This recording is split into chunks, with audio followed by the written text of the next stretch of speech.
Hello folks, welcome back to the channel. Well, I've been talking about this for a while, so we decided to do my rankings of the Beatles UK albums, and I'm going to include Magical Mystery Tour in this as well, um, just because I feel it deserves to be part of this. So we're going to go ahead and start.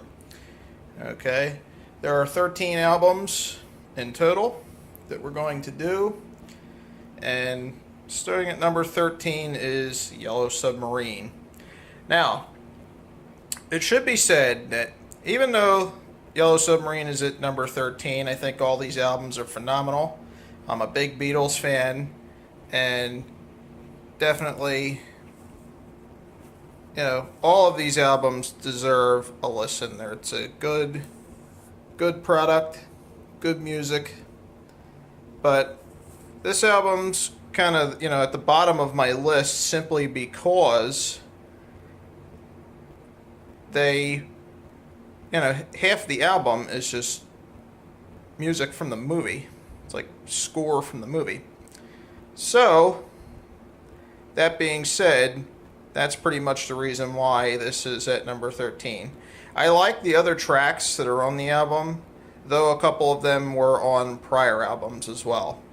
So, that's number 13, The Yellow Submarine.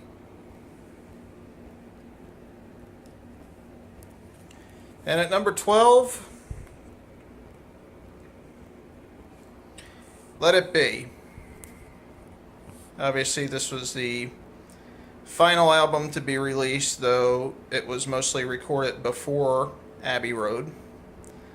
There's a few tracks on there I like. It's not a bad album, but it just happens to be down towards the bottom of the list because I don't listen to it much, and unlike many Beatles fans out there, I guess I should say, I kind of march to the beat of my own drum, and this was well past the period of the Beatles music that I like best, so that puts the Let It Be album at number 12. And coming in at number 11, the White Album. A lot of people are crazy about this record, and I see so many people out there in the YouTube community. They have all the different pressings on vinyl and, the numbers and stuff. And, there's a lot of neat stuff on there, but, also what I would consider to be a lot of filler material. It's not all bad. There are tracks on there that I love. But, it's just not at the top of my list, I listen to it every once in a while. This one's actually in the plastic, but I just really, not one of my albums that I listen to a lot. So, that puts it at number 11. At number 10, again, I march to the beat of my own drum, and people are going to think I'm nuts for putting Revolver at number 10, but that's where it happens to fall. I like Rubber Soul a lot better. And, I hear a lot of comments in the YouTube community about the US version of this album, about how it's no good, don't waste your money on it. It's missing 3 tracks, but, if you bought your albums in the US and you lived in the US, you already had the 3 songs that were missing from this album on the Yesterday and Today album, which was extremely popular due to the Butcher cover. So, this album's a good album. I have nothing bad to say about it at all. It's catchy. Some of the tunes are good. This was when they were just starting to dabble with the psychedelic stuff, with songs like Tomorrow Never Knows. Like Eleanor Rigby, Got to Get You Into My Life's a good song.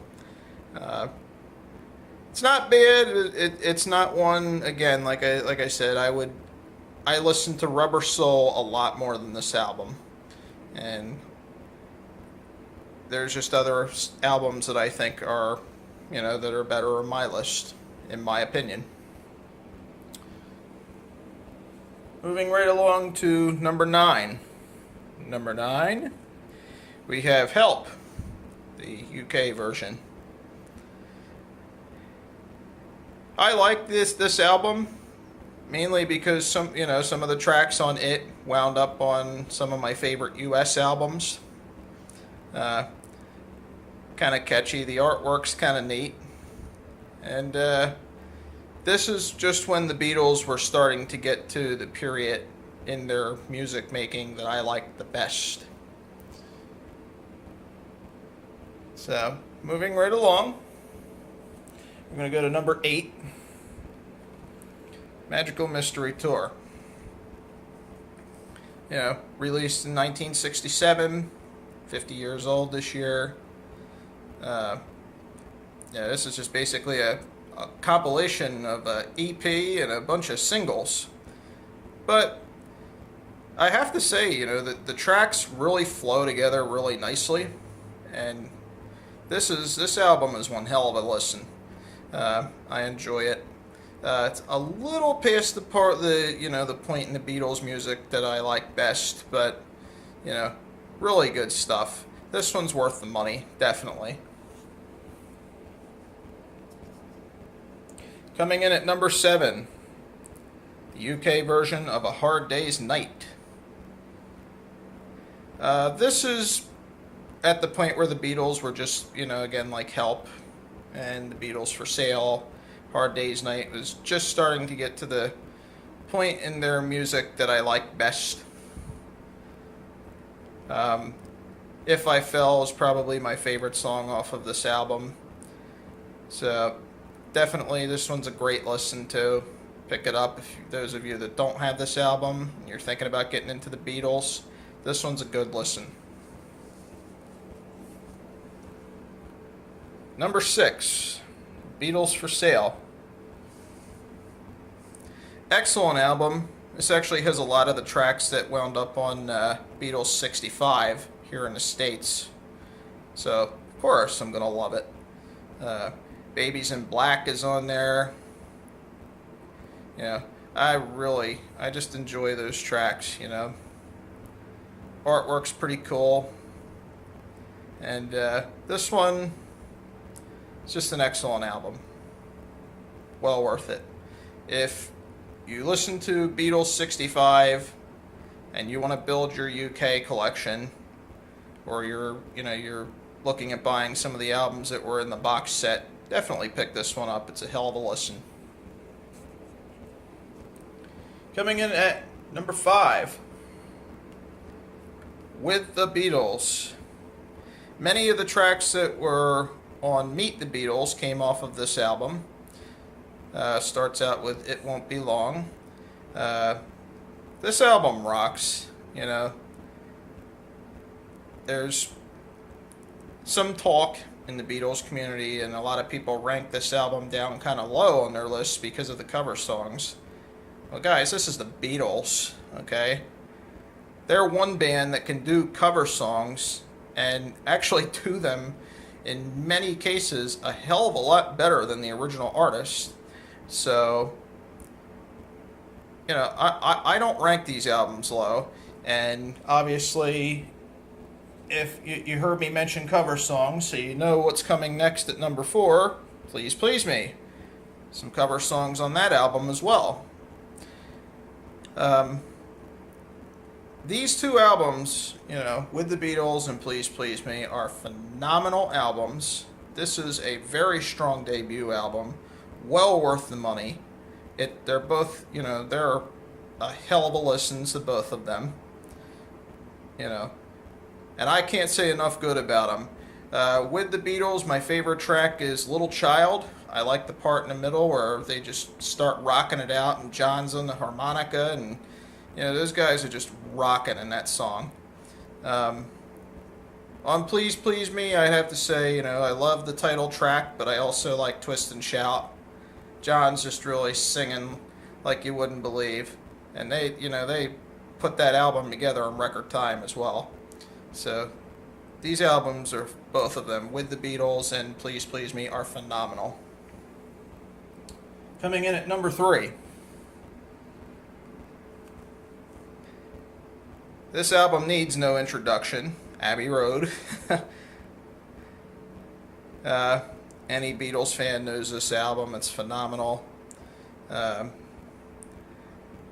don't think there's a crappy track on it at all. The whole thing's good cover to cover. It's a nice, strong listen. So any of you that are thinking about getting into the Beatles music, this is one of the albums you want to pick up first. Now, it's towards the end. It's like, actually was technically the last album they recorded, but it was released before Let It Be, and well past the point in the Beatles music that I love. But this album is so strong. Tracks are good. Just the way they go through in the sequence. It's the way the tracks just continue on side 2 of this album. It's much like the almost like a concept type of a thing where the tracks just blend from one right into another. It's really cool. I like that. So, really strong album. Number 2. And if the Beatles hadn't released the album that's going to be in my number 1 spot, which y'all probably know what it is already anyway because we've gone through all the other ones, this album would be number 1. Sgt. Pepper's a masterpiece. Obviously, it just got the treatment for the 50th anniversary. They came out with that really nice box set that I'm proud to have in my collection. This album is, this is a must-have for a Beatles fan. It should be in any Beatles fan's collection. No filler in this album at all. It's strong front to back, cover to cover, however the hell you want to say it. This is a strong listen. Probably the opinion of many Beatles fans that it's their greatest album. And like I said, if Rubber Soul wasn't my number 1, if the Beatles had never done Rubber Soul, Sgt. Pepper would be number 1. But this one here, I love these songs front to back. It really, with this album here, I'm ranking the UK albums in this video, but really this album here, grab yourself a copy of the US version if you can, because the songs they take off of this UK version and add into the US version, it almost gives the album a different kind of a personality, because the US version they were going for a folk kind of a sound. So Drive My Car comes off, and I've Just Seen a Face comes on. That's actually the first track on the US version of this album. But US, UK, Rubber Soul's my, gotta be my favorite Beatles album. I've listened to the Beatles music probably for the last 30 years of my life. I'm getting close to age 40, but it's always been on in the radio, whether I was with my mom or my dad as a kid in the car. This music was always on. It's a big part of my life. I'm glad that I'm able to rebuild my collection now. Many years ago, due to financial reasons, I had to sell off my Beatles collection, but I'll tell you, I'm just as happy as could be at what I've been able to throw together so far as rebuilding it. All these are CDs that were part of my box set, and I love them all, but this was the order of the albums that I liked the best. And any of these albums would be worth the money. And if you guys want to leave comments, go ahead, leave comments. You like these videos, you like other Beatles videos. We don't just do music here. We also do stuff like lawnmower videos. We do car videos, some outdoors kinds of stuff, and we also do the occasional computer repair videos as well. If you like that kind of stuff, feel free to subscribe to my channel and check out the other videos. I think you'll find a lot of stuff kind of neat. Going back, I've had this channel for about 4 years now, and I hope to be doing it in 4 years from now, and then 4 years after that. So I hope you've enjoyed this video, and I thank you for watching. Have a great one, guys. Stay tuned for more exciting videos.